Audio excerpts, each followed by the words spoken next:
Salve, salve pessoal, meu nome é Christian, sejam muito bem-vindos ao NAB Talks, seu podcast de carreira e liderança. No episódio de hoje vamos falar sobre carreira jurídica, liderança, arbitragem e muito mais. E o convidado é o João Boscoli, advogado, professor universitário e árbitro internacional. Esse programa é um oferecimento da NAB Capital Humano, consultoria especializada em recrutamento de executivos e desenvolvimento de lideranças. Seja muito bem-vindo, João Boscoli. Obrigado, Christian. Tudo bem? Tudo jóia, é uma honra receber você aqui. Grande amigo. Professor, pessoal, o João Boscoli é sócio da JBL Advogados, doutor em Direito Internacional pela Panthéon-Assas Université em Paris, professor universitário PUC, FAI, Unicuritiba e UP, árbitro em procedimentos arbitrais nacionais e internacionais, fundador e primeiro presidente do Comitê Brasileiro de Arbitragem, ex-membro da Corte Internacional de Arbitragem, ICC, palestrante e autor de diversos artigos e livros. Uma honra receber você aqui, meu amigo. Obrigado, Christian. Bosco, conta um pouco para nós, então, da sua carreira, do início até os dias atuais, por favor.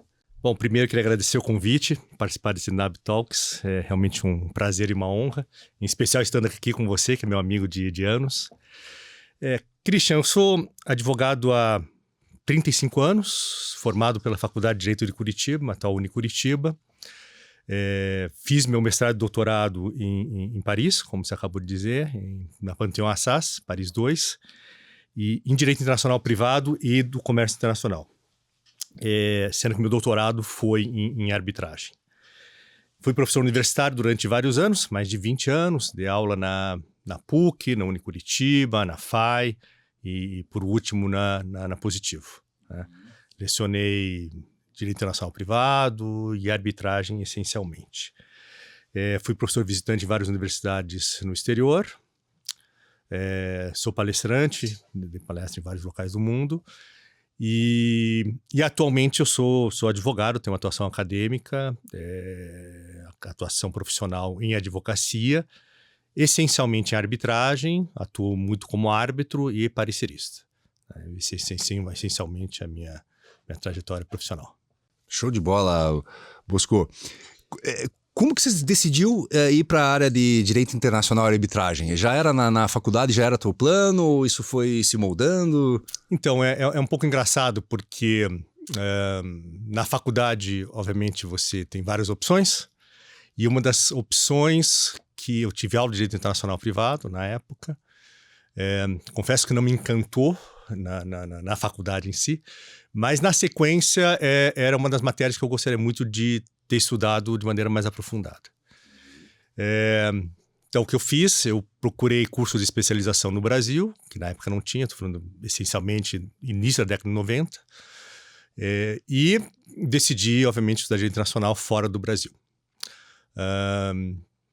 Várias opções, Estados Unidos, pensei para a Itália, e a França acabou acontecendo por acaso. Na época, um amigo da minha ex-namorada, que depois virou esposa, ele me relatou que havia um curso, estava estudando na França, eu acabei fazendo pesquisa sobre esse curso e decidi estudar na França. E de fato foi aí que eu comecei a estudar Direito Internacional de maneira mais aprofundada. Tá, e aí já estudava francês antes?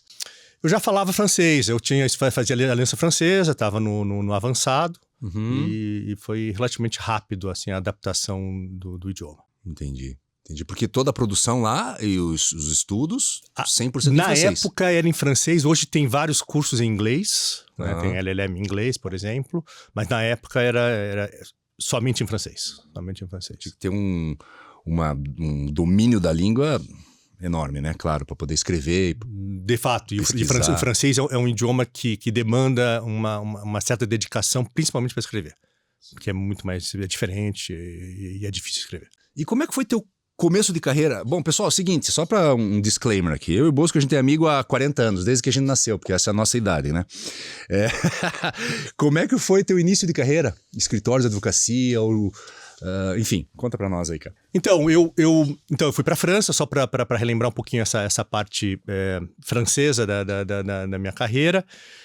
Fiz o mestrado e o doutorado em Paris.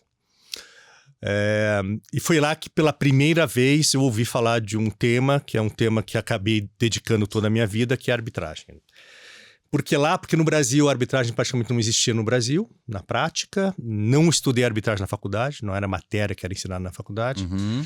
E acabei na pós-graduação tomando conhecimento e sinceramente me apaixonei pelo tema. Então fiz o mestrado e doutorado em Direito Internacional, mas voltado essencialmente em arbitragem. E isso acabou delineando a minha carreira, porque eu queria trabalhar com isso, era a área que eu gostaria de me atuar. E aí vem a questão, na minha opinião, que acho que acontece com várias pessoas, da sorte. Porque quando eu decidi fazer o doutorado em 93, 94, eu não havia, então, nenhuma perspectiva de trabalhar com arbitragem no Brasil. Então, isso era um fato. Mas, na sequência, foi promulgada a lei de arbitragem, em 96, o que muda completamente a perspectiva da matéria no Brasil. Aí fazia sentido, obviamente, fazer doutorado. Eu teria feito de qualquer forma, né? Nessa matéria. E aí, obviamente, levei muita sorte, porque acabei me especializando numa área que veio depois a explodir no Brasil. Então, voltei depois do doutorado para o Brasil. Eu fui bolsista, na época, do governo brasileiro, pela CAPES. Então, eu tinha um compromisso de voltar para o Brasil. E ao voltar para o Brasil, eu comecei a advogar. Eu tinha a opção de ir para São Paulo, para Rio. Optei em ficar em Curitiba. E a opção ela foi essencialmente por dois motivos. O primeiro que eu tinha filhos pequenos, tinha família aqui. A segunda opção, segundo motivo é que eu queria lecionar. Eu sabia que em São Paulo seria um pouco mais difícil entrar em alguma universidade que eu pudesse desenvolver o meu trabalho, e acabei então optando ficar em Curitiba. O que eu sinceramente não mudou minha carreira. Se eu tivesse para São Paulo, eu teria tido a mesma carreira que eu tenho atualmente. Teria mudado talvez uma perspectiva em trabalhar em escritórios maiores, etc. Mas sinceramente não era o meu objetivo naquele momento da minha carreira. E você começou, já abriu o teu escritório? Eu voltei para o Brasil, fui convidado a trabalhar num escritório de Curitiba, onde fiquei essencialmente 6 meses. E aí acabei me associando a 2 amigos e nós começamos o escritório de advocacia. E no começo não tinha ainda essa questão de arbitragem, então você fazia o que direito aparecia. Empresarial, né? Fazia muita questão societária, contratual. Já virava uma certa referência em matéria de direito internacional, então tinha muita consulta em direito internacional. Lembrando também, isso era no começo dos anos 2000, já não era, obviamente, o que é hoje, né? Principalmente Curitiba. As operações internacionais eram menores, mas eu atuava bastante em consultoria de contratos internacionais. Tá. Explica para a nossa galera aí o que é arbitragem. Então, arbitragem é um meio de solução de controvérsias privado, no qual as partes escolhem submeter o litígio aos árbitros, que também são pessoas privadas. Então, é um meio privado, extrajudicial, é fora do âmbito do judiciário. As partes escolhem os árbitros e os árbitros decidem o litígio. Decidem da mesma forma que faria um juiz, no sentido de que a decisão ela é definitiva e não é possível recorrer. Entendi. E essa opção pela arbitragem é feito em que momento? Há 2 formas. Primeiro, normalmente no contrato, quando as partes celebram um contrato, as partes inserem uma cláusula de arbitragem, submetendo então futuro litígio à arbitragem. Pode acontecer também, que é mais raro, quando o litígio já existe, não havendo uma cláusula de arbitragem no contrato, as partes podem então optar em submeter esse litígio já existente à arbitragem. Mas tem que vir de um acordo das partes. Entendi. E qual que é a grande vantagem para as partes? Acho que tem várias vantagens, né? As que são mais aclamadas são, primeiro, que a arbitragem, em tese, é mais rápida, por vários motivos. Primeiro, porque não existe recurso. Então, você não tem recurso contra a sentença arbitral. Obviamente, é possível ter um procedimento de anulação da sentença quando existe algum vício no procedimento, mas não da revisão da decisão proferida pelos árbitros. E o segundo motivo é que as partes que estabelecem o tempo que vai durar a arbitragem, seja de maneira direta ou seja ao fazer referência a um regulamento de arbitragem de alguma instituição. Então, nesse momento, obviamente, o regulamento estabelece o prazo em que as partes, o tribunal arbitral vai proferir a sentença arbitral. Entendi. E quanto é esse prazo? Depende muito do caso. Tem casos que você pode durar, eu já tive caso de 60 dias, por exemplo, que é super rápido, era uma questão específica. Mas tem casos que duram 10 anos. Mas se fosse para o judiciário, duraria 50. Então, Exato. é só uma questão de comparação. Você tem uma flexibilidade maior, porque são as partes que estabelecem de que forma o procedimento vai ser conduzido. Então, ele é um pouco tailor-made, diferentemente do que acontece no Poder Judiciário, que você tem um Código de Processo Civil, que, obviamente, regulamenta o processo civil. Você tem a possibilidade de escolher os julgadores, são as partes que escolhem os árbitros, em função do perfil, da especialidade, da experiência. E ambas as partes têm que concordar com os árbitros que surgem. Aí você tem várias formas de nomear um tribunal arbitral. Normalmente, o tribunal arbitral é composto por 3 árbitros, cada parte nomeia um árbitro, e esses árbitros nomeiam o presidente que conduz o procedimento. Então, mas tem outras formas, depende muito da complexidade. Você pode ter um caso que é mais simples, tem um árbitro único. Há casos que você tem mais árbitros, por exemplo, um caso que é muito complexo, com várias partes, 5 árbitros, e obviamente é muito mais caro, né? Porque obviamente os árbitros são remunerados. Então, tudo depende um pouco do procedimento, mas a praxe seriam 3 árbitros. Entendi. E você, né, Bosco, você comentou que fez a carreira em Curitiba, eu que trabalho com carreira, a gente está um pouco fora do grande centro, né, que São Paulo, talvez Brasília aí para a tua área, mas que também não, vamos dizer assim, não te atrapalhou em termos de desenvolvimento de carreira. E já há anos, né, te conheço já bem, há anos você também participa de comitês de arbitragem internacional, né, ou julga casos fora do Brasil. Sim. Participo de tribunais arbitrais internacionais. E como que surgiu isso? Acho que é um pouco uma carreira de árbitro. Você não constrói a carreira de uma maneira pretendendo ser árbitro imediatamente. Então é uma construção. Essa construção ela passa primeiro pela sua experiência, pela sua formação, pelo seu conhecimento jurídico e prático das questões que vão ser julgadas num caso. Passa também pela tua reputação. As partes vão te nomear em razão do teu know-how, da forma que você julga os casos, etc. E, obviamente, existe todo um processo de se fazer conhecer, né? Ou seja, networking, participação de eventos, publicação, ser convidado para palestrar em diversos locais do mundo. E isso acaba gerando uma certa notoriedade, e, em razão disso, as partes acabam te nomeando como árbitro. Tá. E desculpa essa pergunta de leigo. O árbitro, ele fica, vamos dizer assim, especializado em algum tipo de, sei lá, segmento, porte de empresa? Como é que é isso? A maior parte dos casos, os árbitros são especializados em alguns tipos de litígio, né? Então, o que pode acontecer é de você nomear árbitros que não são necessariamente especialistas em arbitragem, mas são especialistas no mérito do litígio, né? Árbitros que têm também, obviamente, tanto conhecimento de arbitragem como conhecimento da matéria que vai ser julgada. Então, você tenta nomear pessoas que tenham esse tipo de característica, pessoas que tenham também uma vocação para julgar, porque nem todo mundo sabe julgar, né? É necessário que o árbitro seja imparcial, independente, o árbitro seja objetivo, e tem pessoas que não são, né? E, infelizmente, tem pessoas que não têm essa vocação. E, além disso, pessoas que tenham disponibilidade, que possam julgar de maneira eficiente o processo. Entendi. E a carreira acadêmica, em paralelo? Como é que foi isso? Então, um dos meus objetivos quando eu fui fazer a minha pós-graduação na França, em especial o doutorado, era poder me dedicar à academia na sequência, né? Como eu fui bolsista, eu tinha, como eu falei, um compromisso de voltar para o Brasil. Eu acho que uma das coisas que eu poderia fazer, obviamente, era retribuir, né, a bolsa que eu recebi, transmitindo o meu conhecimento aos alunos. Principalmente numa matéria que tinha muito poucos especialistas no Brasil.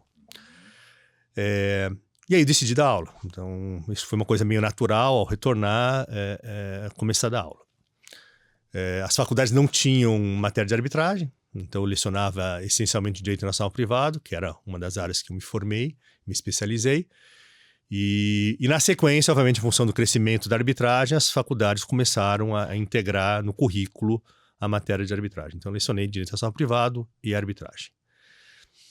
E a carreira acadêmica, eu acho que tem diversos prismas que você pode citar, como, obviamente, a própria questão da transmissão do conhecimento, que, na minha opinião, é super importante. A possibilidade de você sempre estar atualizado, principalmente porque você precisa, obviamente, preparar as aulas, ter um conhecimento do que está acontecendo, principalmente na matéria de direito, em relação à jurisprudência, legislações, etc. Na minha matéria, se trabalha muito com direito comparado, então conhecer bem o que está acontecendo também nos outros países, no que se refere à evolução da arbitragem, principalmente.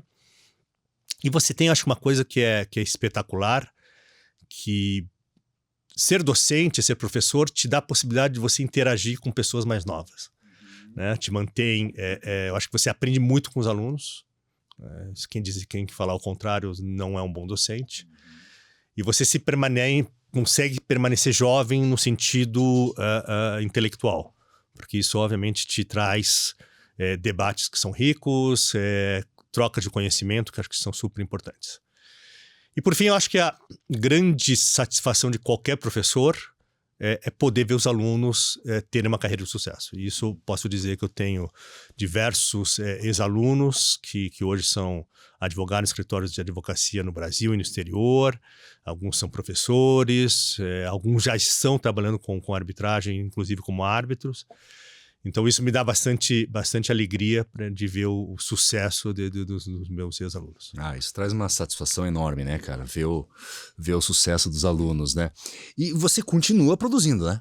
Continua pesquisando, produzindo, publicando. Eu confesso, Christian, que nos últimos anos, em função da minha atividade como árbitro e advogado, eu parei de dar aula, em especial depois da pandemia. Produzo, mas bem menos que produzia antes. Eu dirijo uma revista, eu sou o diretor da Revista Brasileira de Arbitragem. Mas eu tenho periódicos. Nós somos uma publicação que tem qualis B, que é relativamente bom. Obviamente tem toda uma questão de leitura de artigos. É algo que de fato demanda um certo trabalho. Apesar que, obviamente, tem uma equipe bem grande, todos voluntários, mas todos mestres e doutores também nessa área, etc. Então, demanda tem um tempo. Tenho escrito alguns artigos, mas com uma produção literária menos do que eu gostaria atualmente. Uhum. E você fundou, né, a Câmara, o Comitê Brasileiro... Não, a Câmara... O Comitê Brasileiro de Arbitragem. Quando foi isso, Bosco? Então, eu fui um dos fundadores quando eu voltei para o Brasil em 2001. Não havia nada parecido no Brasil. 5 anos depois de promulgada a lei. 5 anos depois, 96, exato. 5 anos depois da promulgada a lei. Não havia nenhuma instituição no Brasil que tivesse um caráter acadêmico. Então, nós queríamos promover de forma acadêmica a arbitragem. Fomos alguns colegas que estudaram também na França, seguindo um pouco o modelo francês, do Comité Français de l'Arbitrage.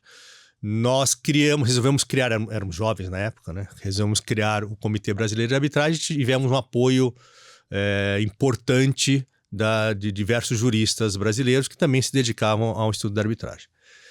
E o Comitê Brasileiro de Arbitragem hoje é uma instituição essencial na arbitragem no Brasil, tem milhares de associados, todos os principais players do Brasil em matéria de arbitragem são associados. A Revista Brasileira de Arbitragem é do Comitê Brasileiro de Arbitragem, o comitê faz um congresso anual mais importante do Brasil, tem um importante papel de pesquisa de jurisprudência, de acompanhamento legislativo, que é super importante, porque de fato existe um interesse em especial em arbitragem e sempre existem projetos que não necessariamente são bons para para a arbitragem no Brasil. Então, o comitê faz um papel de acompanhamento, notas técnicas, junto com os parlamentares, para exatamente tentar evitar projetos que, obviamente, sejam nocivos ao Instituto. Quando nós fundamos o comitê, nunca pensaríamos que o comitê teria hoje a estatura que ele tem. Então, é uma instituição muito importante para o desenvolvimento da arbitragem no Brasil. Show de bola. E ela promove eventos, seminários? Ela promove um congresso anual, que é o mais importante. Tem mais de 1.000 participantes. Ela promove, tem grupos de trabalho, tem mais de 10 grupos de trabalhos importantes, sectoriais, que fazem uma produção técnica, discussões, etc., sobre diversas matérias. Tem vários comitês que elaboram diretrizes, quer dizer, é uma instituição super ativa e sem fins lucrativos e formada por pessoas muito, muito competentes. Que legal. E a sede fica onde? Em São Paulo. Em São Paulo? Sim. E tua experiência na Corte Internacional de Arbitragem? Então, só para entender um pouquinho, a ICC, que é a International Chamber of Commerce de Paris, a CCI, é a principal câmara de comércio internacional do mundo, que tem uma atuação presente em diversos setores do comércio internacional, por exemplo, o setor bancário, que tem toda a regulamentação sobre carta de crédito, é regulamentada pela CCI, Incoterms, que é algo importante, é regulamentado pela CCI, e a CCI tem uma atuação fundamental em matéria de arbitragem, porque ela tem uma instituição que se chama Corte Internacional de Arbitragem, que administra procedimentos arbitrais. É a principal câmara de arbitragem do mundo. É a mais importante, com a maior reputação, etc. E a Câmara, ela tem, então, uma corte, que é um órgão também administrativo, que toma decisões administrativas no procedimento arbitral. A corte ela é formada por membros nomeados pelos países que têm uma representação da CCI. Né? No Brasil, ela é feita pela Confederação Nacional de Indústrias. E isso é super importante porque os comitês nacionais nomeiam os membros da corte. Então, eu tive o prazer de ter sido estagiário da corte em 90 e pouquinho, e mais recentemente, em 2013 até 2019, salvo o melhor juízo, eu fui membro da corte. E é um papel importante porque você obviamente acompanha os procedimentos, você toma decisões importantes dentro do âmbito da corte e te dá, obviamente, uma visão muito diferente do que acontece no lado da instituição. Né? Então, foi uma experiência incrível. E o Brasil tem um papel fundamental, importante, porque o Brasil hoje certamente está entre os 5 países que mais tem arbitragem na CCI. Então, o Brasil hoje é um centro importante da arbitragem no mundo. Puxa, isso que eu ia te perguntar. Como é que se desenvolveu a arbitragem nesses últimos 20, 30 anos, então, né? No Brasil? Então, o Brasil, que era o patinho feio da arbitragem, talvez, da América Latina e também no mundo, uma legislação super retrógrada, vem uma lei de 96, foi reformada em 2015, tem um julgamento importante do Supremo, que havia uma discussão sobre a constitucionalidade da cláusula de arbitragem em 2002. O Brasil ratifica uma convenção importante também em 2002, que é a Convenção de Nova York, sobre execução de sentenças arbitrais estrangeiras. O Brasil, então, entra dentro do mundo da arbitragem a nível internacional.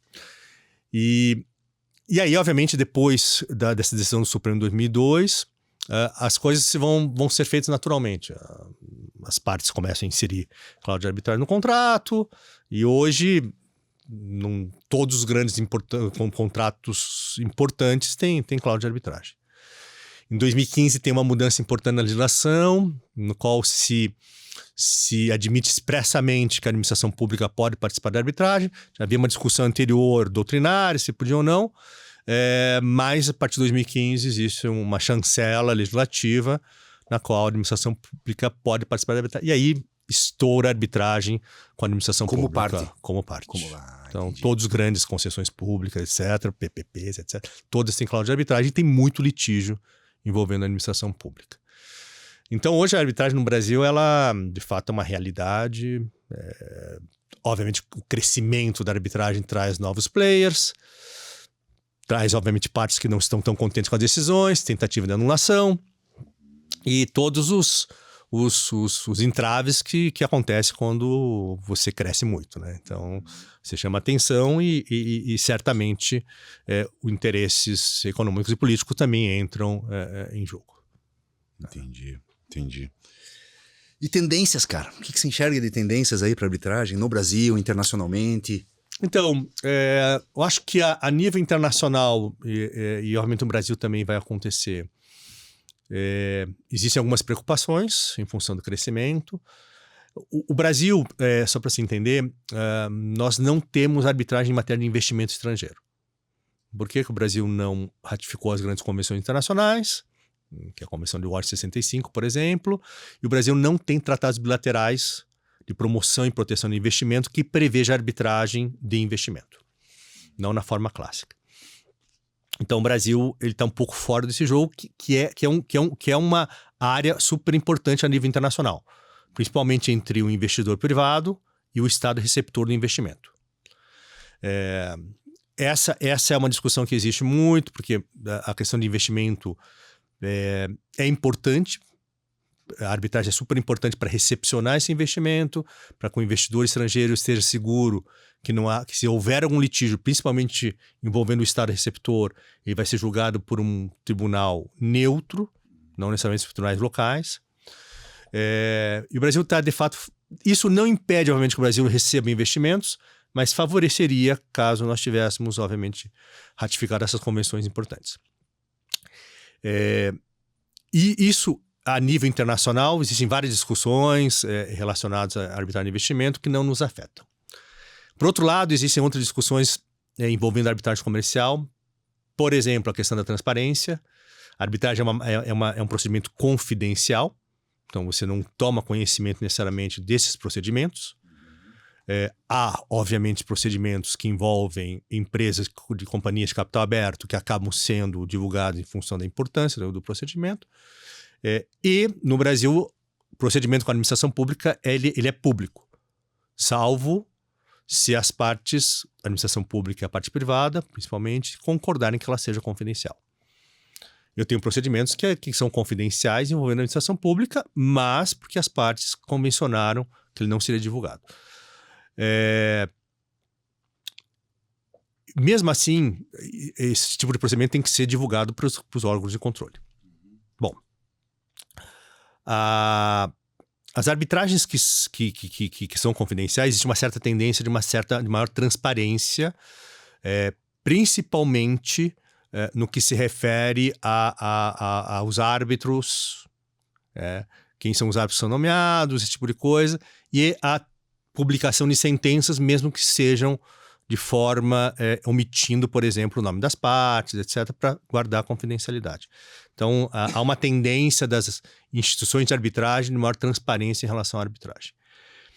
E outra questão que está super na moda é a questão do dever de revelação do árbitro. Eu te explico. O árbitro, obviamente, ele é independente e imparcial. Então, ele precisa, no momento em que aceita a designação, revelar qualquer fato que possa pode impactar na sua independência ou imparcialidade. Então, você revela... Obviamente, se você tem conflito com as partes, você não aceita a designação, mas se tiver outra questão que há 10 anos atrás você advogou para uma das partes, não significa que você continua advogando, você revela que, obviamente, você teve essa relação comercial com uma das partes, entre outros fatores. Então, existe... hoje no judiciário brasileiro diversas ações de anulação de sentença, onde uma das partes alega que um árbitro deixou de revelar um fato específico e por tal motivo ele não teria sido imparcial ou independente e a sentença era maculada de vício, seria anulável. Tem casos muito importantes que estão em curso no Brasil relacionados a essa questão, mas a tendência da jurisprudência principalmente, tem uma decisão recente do STJ, o fato de não revelar não significa necessariamente que o árbitro seja parcial ou tenha sido dependente. Então, o que mais importante é saber qual o fato que ele não revelou. Então, por exemplo, se eu deixei de revelar que eu almocei há 10 anos atrás com o advogado de uma das partes, significa que eu sou? Não. Então, isso é importante porque havia alguns julgados que, pelo simples fato do árbitro não revelar um fato específico, considerava que haveria, então, uma suspeita de anulação, de nulidade da sentença. Então, isso é algo que deve ser consolidado, que se discute muito hoje na jurisprudência brasileira, né? Principalmente até o que você tem que revelar, qual é o limite dessa revelação, etc, etc. E quem tem esse poder para anular a sentença? O judiciário. Então depois de decidido pela arbitragem, pode... Entendi. Exatamente. Existe uma previsão legal que, se houver algum vício específico previsto na lei, né, a parte pode entrar com uma ação anulatória contra a sentença arbitral. E aí, vamos considerar que isso aconteceu. Como é que fica? O negócio volta para a arbitragem depois, para uma nova... Depende do motivo da anulação. Normalmente, sim. Se o motivo da anulação for a nulidade da cláusula de arbitragem, obviamente aí a arbitragem é nula e as partes vão se dirigir ao judiciário, porque aí a cláusula por si não funcionaria para uma nova arbitragem. Se for por um vício de procedimento, por exemplo, violação do princípio da igualdade das partes, né, que é um dos princípios fundamentais da arbitragem, a sentença é anulada, aí se recompõe um novo tribunal arbitral, esse novo tribunal arbitral vai julgar novamente o litígio. Então você vai ter todo o procedimento feito novamente perante novos árbitros. Tá. Não pode mesmo os mesmos árbitros participar de novo, então? Não necessariamente. Teoricamente, um deles teve viés, então, Não. O tribunal pode errar, cometer um erro. Um tribunal arbitral que não tem experiência, cometa um erro de procedimento e que pode macular todo o procedimento na sequência. Então, por isso que é importante nomear árbitros que tenham conhecimento de como conduzir um bom procedimento arbitral. Interessante. Cara, fala um pouquinho dos teus hobbies. Meus hobbies. Bom, como você, eu sou golfista, né? Desde de criança, jogo golfe há 43 anos. E de fato é um dos meus principais hobbies. Hoje jogo um pouco menos do que jogava antes, em função do tempo, em função também de várias dores no corpo que me dificultam jogar golfe. Corro também, sou corredor. Fiz algumas maratonas, treino para correr maratona. Sou um corredor lento, mas dedicado. Nunca desisti de nenhuma. E hoje talvez seja o meu principal hobby é correr e tudo que obviamente está envolvido com corrida, que é preparação física, musculação, fisioterapia, etc, etc. Quantas maratonas, Bosco? 14. 14 maratonas, galera. Faltou uma para completar as famosas majors. Bacana. E, cara, quão importante é a atividade física para você no desempenho da tua atividade profissional? É essencial, porque certamente advogar já é uma profissão de estresse. A área que eu atuo, a arbitragem, estou envolvido em diversos litígios que são complexos, importantes, etc. Tem certamente uma pressão em relação à responsabilidade de julgar, principalmente como árbitro, julgar esse tipo de litígio. E acho que a saúde mental e a saúde física é essencial. Porque se você não estiver bem fisicamente, certamente você vai desempenhar mal o seu trabalho. Você vai ter um estresse mais acumulado e vai ter problemas de saúde certamente em algum momento da tua carreira. Então a atividade física hoje para mim é essencial e eu dedico boa parte da minha manhã principalmente para essas atividades físicas. Show. Eu já sabia, né, pessoal, mas eu fiz questão de fazer essa pergunta porque aquilo que o Bosco acabou de falar, né? Sem saúde física não existe saúde mental, sem saúde mental não existe alta performance no trabalho, né? Se não existe alta performance no trabalho, não tem como a tua carreira, é muito mais difícil a tua carreira progredir, evoluir, certamente, né? Então, super importante aí, pessoal, não deixe de praticar. E que temas, cara, mais te interessam hoje no que tange a pesquisa, né, de direito internacional e arbitragem? Então, Christian, Acho que tem diversos temas que são super importantes. Recentemente dei uma palestra sobre o dever de lealdade na arbitragem, que é um tema super interessante, principalmente porque existem procedimentos arbitrais nos quais as partes ou os advogados das partes cometem o que nós chamamos de táticas de guerrilha para perturbar o procedimento, etc., que viola esse dever de lealdade. Acho que acontece no judiciário tradicional, acontece muito, né? Acontece bastante. Na arbitragem, eu diria que acontecia menos, hoje acontece mais, em função da sua popularização, em função de, novamente, novos players, né, etc., E obviamente algumas vezes tem partes que são mal intencionadas e não, de fato, preferem ir para um viés de beligerância que gera esse tipo de procedimentos que são procedimentos difíceis. Aí você tem que ter um certo pulso, em especial o presidente, para poder conduzir bem o procedimento, para não descarrilhar e ter motivos de nulidade no futuro, né? E muito possivelmente para protelar essa decisão, né? Também. E aí, obviamente, depende muito do tribunal de colocar isso nos trilhos, tornando o procedimento cada vez mais eficiente e para ter uma boa decisão no futuro. Mas isso acontece, não tem como dizer que não aconteça. Entendi. Hoje, cara, não sei se existem esses números, mas qual é o percentual de litígios que vão para arbitragem versus judiciário tradicional? É difícil dizer.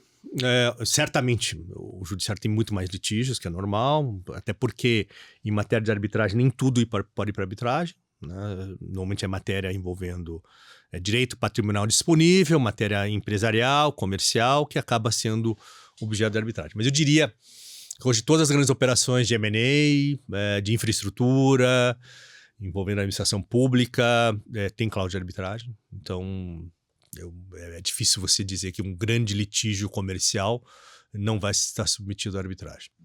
O que pode acontecer é que talvez uma parte ou outra tenha tido uma má experiência com a arbitragem e aí acabe preferindo levar para o judiciário com todas as consequências relativas a um procedimento judicial, que normalmente é mais lento, etc, etc. Então vai depender muito do litígio, mas em matéria empresarial hoje é a regra, eu diria. É muito difícil você não ter um litígio empresarial importante que não seja submetido à arbitragem. Legal.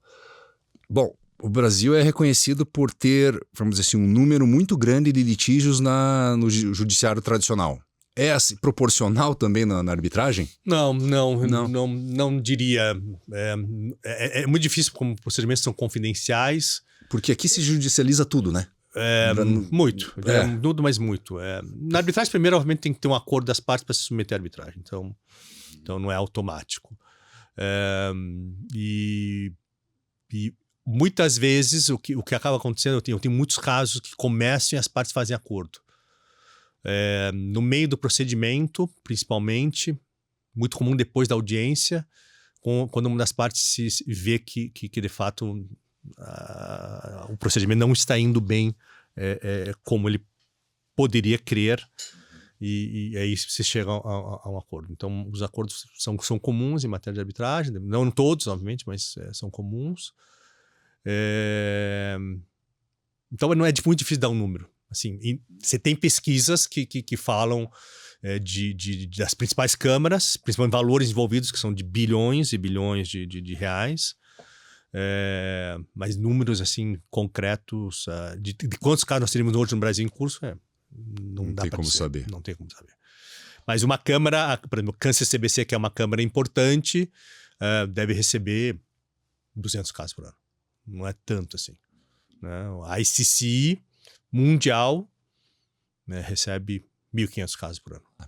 Pouco. É pouco, assim, para nível, para se ver que são casos importantes. Numericamente é pouco, claro. Agora, como tem muitas instituições de arbitragem no mundo, e obviamente somando isso, mas não são milhões de casos.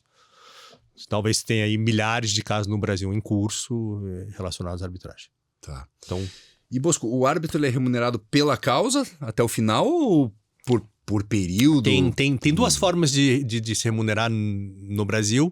A mais comum é um percentual no valor do litígio.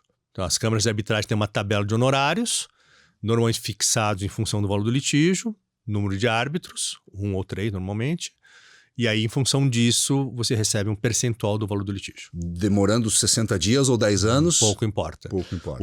O que acontece é que se houver, por exemplo, um acordo antes de algumas fases processuais, você recebe um percentual dos honorários que você deve receber no caso, né? Então, e aí cada câmara tem uma tabela diferenciada, algumas são mais baratas, outras são mais caras, e em função, mas as partes não necessariamente escolhem as câmaras por causa disso. Elas escolhem a câmara pela sua competência, porque a câmara, de fato, administrando o procedimento, tem que ser uma câmara eficiente para evitar erros. Então, por isso que as partes acabam escolhendo as principais câmaras de arbitragem, principalmente em casos importantes, para administrar o procedimento arbitral. E esse procedimento corre dentro da Câmara? A não Câmara... Fisicamente, não fisicamente, mas... sim. A Câmara administra toda essa parte procedimental, sendo que o tribunal que obviamente toca o procedimento, mas, por exemplo, a organização da audiência, tem muitas câmaras que têm sala de audiência, então você vai fazer a audiência nessas câmaras. Toda a parte de troca de correspondência, etc, é feita pela Câmara também. Ela tem que ser copiada, etc. E algumas decisões administrativas que são importantes, na nomeação do árbitro, por exemplo, quando as partes não nomeiam, impugnação de árbitros, entre outras decisões. Então, super recomendo, quando vocês forem colocar uma cláusula de arbitragem no contrato, escolher muito bem uma câmara que seja competente para poder administrar o seu procedimento. Perfeito. Aproveitar toda a tua experiência como docente agora, professor. E o futuro da carreira jurídica e de arbitragem, o que você está enxergando e o que você pode dar de dicas para quem está estudando agora? Eu vou dizer o seguinte, eu posso falar muito mais na minha área, que é de arbitragem. Hoje, diferentemente do que aconteceu comigo, que obviamente não tive nenhum tipo de orientação, nem estudei arbitragem na faculdade, eu acho que você tem a possibilidade de ter, primeiro, uma formação específica. Obviamente, tem que ter uma boa formação em direito, não só em arbitragem, tem que conhecer super bem direito material, que nós chamamos, direito de mérito, né? Direito civil, direito comercial, etc.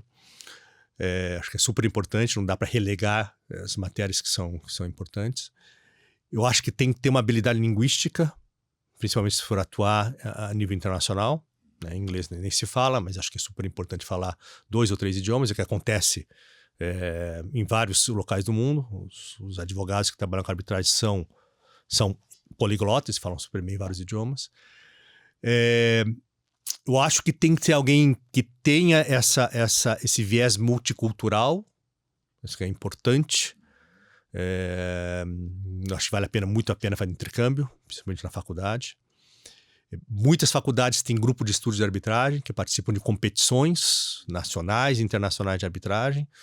Então, hoje muitos que vão para trabalhar com arbitragem já fizeram um grupo de estudos na faculdade e participaram de competição. E são casos fictícios? São casos fictícios. São casos fictícios. Aí tem várias competições hoje a nível nacional e internacional. Todos os meus estagiários e alunos, advogados, todos participaram do grupo de estudos. Então, eles têm interesse na área, estudam isso, vivem isso. Então, isso é super interessante. E eu acho também, Cristiano, eu não sei qual é a tua opinião, eu acho que o aluno, por mais que obviamente esteja na faculdade e ele tenha ainda uma certa imaturidade, que é normal, mas eu acho que é importante fazer um planejamento. Eu sempre falava para meus alunos, façam um planejamento de 5 anos. O que vocês querem para você daqui a 5 anos? Faça uma lista e, obviamente, a vida te leva a outros caminhos, que é normal, né?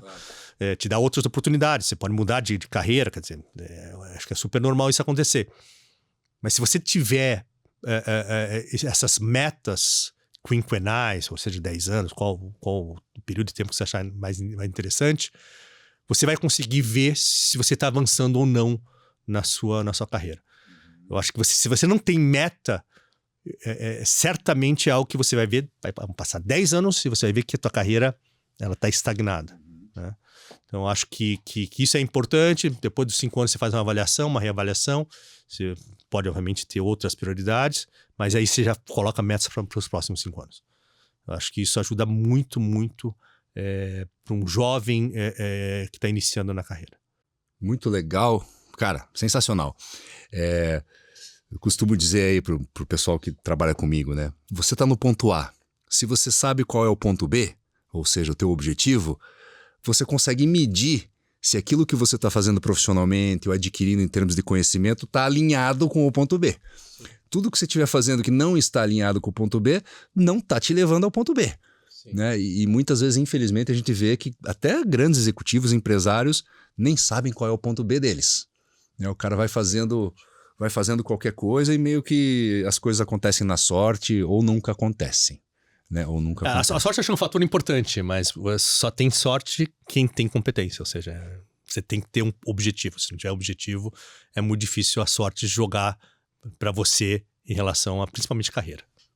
Legal. E o futuro do direito, cara? Esse direito tradicional, inteligência artificial, tecnologia... Eu sinceramente, não tenho me dedicado ao estudo da inteligência artificial, mas vai mudar.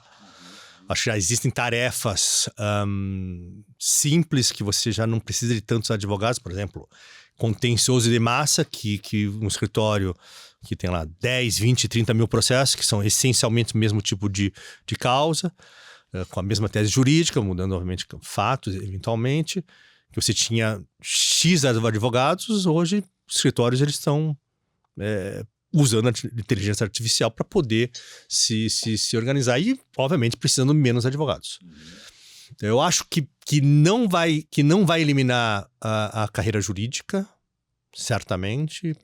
Eu acho que tem questões que você precisa de um conhecimento mais específico, experiência, obviamente, conta, e que matérias, obviamente, que precisam de uma expertise que eu acho que a inteligência artificial não vai dar. Mas muitos escritórios de advocacia estão utilizando, principalmente fora do Brasil, que aí também é tailor-made, tem um problema grande de confidencialidade, né? Que obviamente não dá para usar um programa de inteligência artificial divulgando dados confidenciais que podem ser utilizados em outras situações. Então, mas vai evoluir. Eu acho que pode ajudar, mas eu acho que ainda está começando. Mas acho que tem que acompanhar. Tem que acompanhar. E tem toda também essa questão de ética, né? Até quanto, por exemplo, na minha área de arbitragem, a inteligência artificial poderia julgar um litígio, né? De maneira adequada ou não. Né? Se ele não teria um viés ou não, em função do algoritmo, em função... acho que tem uma certa complicação. Lógico. Muito bom, Bosco. Cara, deixa sugestão de livros, podcast, o que você está consumindo aí de conhecimento que vale a pena dividir, né? Puxa vida, conhecimento, eu leio mais literatura, então matéria jurídica, obviamente, é o que eu faço diariamente, né? Mas, assim, livros sobre carreira, etc., não é algo que me interessa, pelo menos atualmente. Em matéria assim, na minha área específica de arbitragem, hoje você tem acesso a literaturas específicas, quase todas por internet. É caro. Entendi. É bem caro, acesso assim, acesso a banco de dados. E agora, certamente, várias instituições que provém esse tipo de informação estão usando a inteligência artificial também para melhorar o tipo de informação. Mas o acesso à informação, de fato, é caro. O que eu poderia, por exemplo, indicar para jovens que estão começando é entrar em contato com... Tem muitas associações de jovens arbitralistas. Vou dar um exemplo, por exemplo, a ICC tem o IAF, que é YAF, Young Arbitration Practitioners, que é gratuito. Você pode se associar, você pode participar dos eventos, é gratuito, e aí você começa a fazer um networking importante, conhecendo as pessoas, etc., e se tornando um pouco ativo nessa área, que é a melhor forma de você entrar no mercado. Então isso tem bastante, tem muitas instituições que dão acesso a jovens, eu acho que isso é super legal. Show de bola. Professor, passou tão rápido, chegou ao final, olha. E mais uma vez te agradeço, foi um prazer te receber aqui. É o que eu sempre digo, mesmo quando eu recebo meus amigos aqui, eu passo a conhecer muito mais a história deles, porque a gente talvez não tenha a oportunidade de conversar sobre isso fora daqui, né? Mas, Bosco, muito obrigado por prestigiar. Obrigado pelo certeza convite. que o programa ficou show. Valeu. Pessoal, assim chegamos ao final desse episódio do NABTalks. Se você gostou do conteúdo, curta, compartilhe e assine o canal. Se quiser falar sobre recrutamento de executivos e desenvolvimento de lideranças, entre em contato conosco. Obrigado e até a próxima.